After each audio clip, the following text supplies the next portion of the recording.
What were your thoughts on the hire? On the Tortorella hire. You weren't in Tampa's organization when he was there, were you?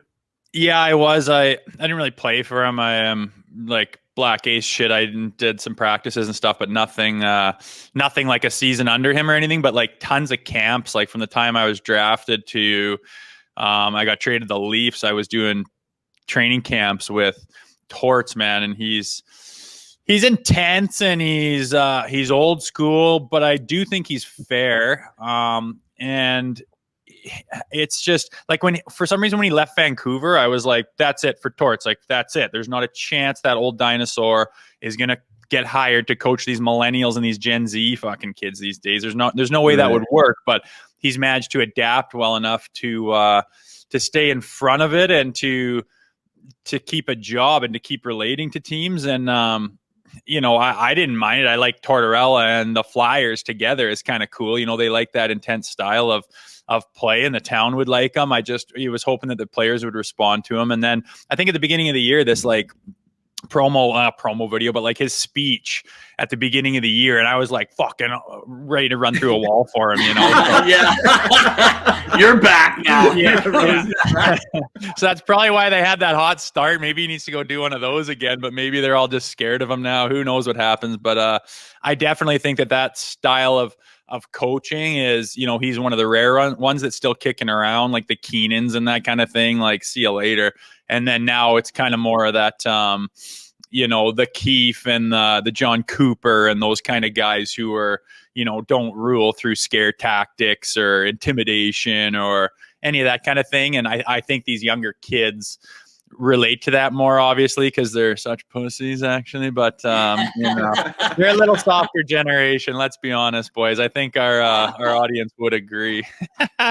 But no, you got to baby them a bit. I remember, Riles, you must remember when you were coaching the same team I was playing on, man. Like you crack the whip on some guy who's just like literally not because he's in a slump, but because like he doesn't even show up. There's no effort. He doesn't have his give a fuck meter is at 0.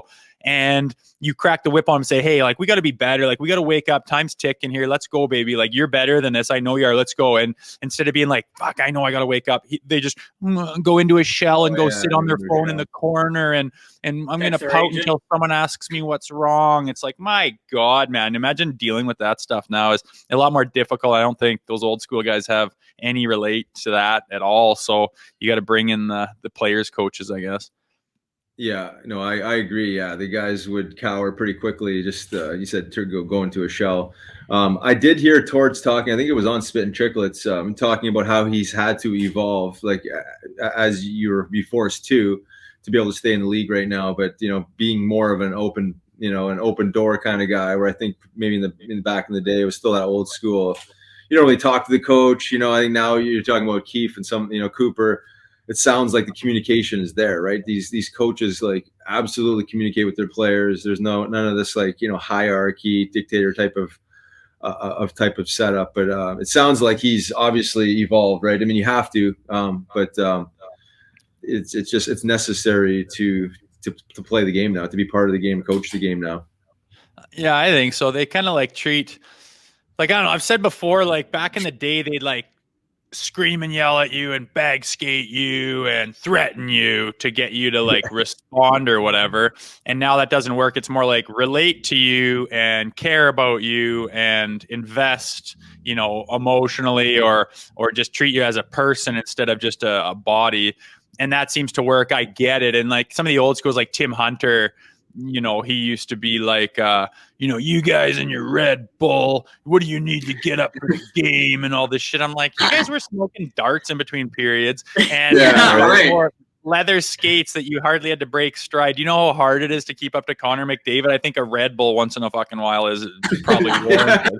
Good point. I know. And then also, like, why did you guys need to get screamed at all the time to be motivated? Why did you need to be threatened and screamed at? What was wrong with you guys that's what it took to motivate you? Why weren't you just already ready to rock is my question to those old guys. But nonetheless, I like a good balance of both. You can crack the whip and kind of, relate to the boys. And I think the guys having the most success in the coaching industry are guys that kind of find that balance, I guess, is what I'm seeing and is what I would do if I had, a team under me. Right. Mm-hmm. Craig Berube a good example. Yeah, he's a perfect Chief. hybrid. Yeah, perfect hybrid. He played for Chief. Yeah, he's wicked. Yeah, right. Yeah. Yeah, could have stuffed me in the lineup a few more times. I mean, come on. Yeah, I know. We got to give him some shit about that. You're not kidding. I remember the one night Rosie's in and just to spray yourself down, get ready, the cold water, and I think you had just leaned back and Chief looks over and goes, "You like big tits?"